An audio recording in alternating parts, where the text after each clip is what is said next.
Hi, my name is Abby West, and this is for the online rhetorical communication class.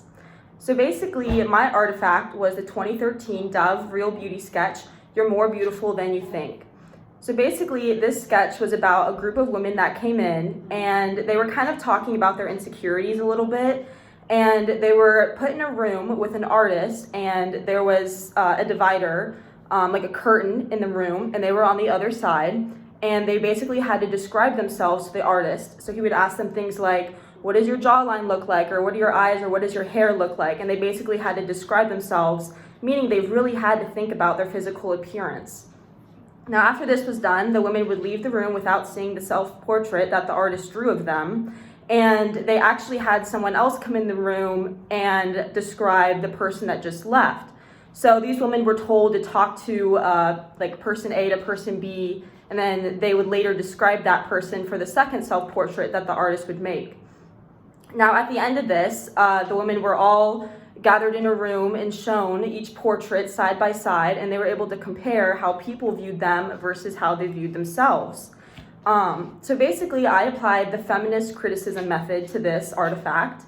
The feminist criticism encompasses all oppressed groups. It's not really just women like most people think. So this includes groups such as LGBTQ, minorities, etc.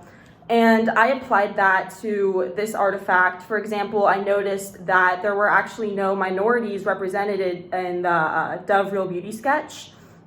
So this criticism shows us what it looks like if you were to take away an oppressed group's perspective. And so, yeah, they do become misrepresented, like I was able to witness in the Dove Beauty sketch. So the feminist criticism is something, in my opinion, I believe that everyone should use. This actually is a real video on YouTube, and it has over 9 million views.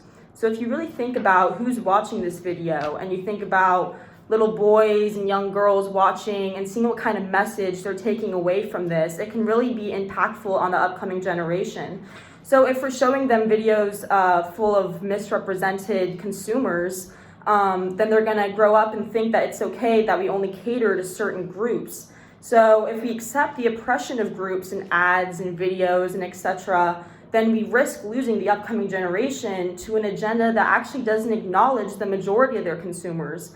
I'm sure that many minorities consume Dove products, and yet they were not represented in this sketch, which is something that I never would have really paid attention to, but now I am, since I'm using the feminist critique on this artifact. Thank you so much.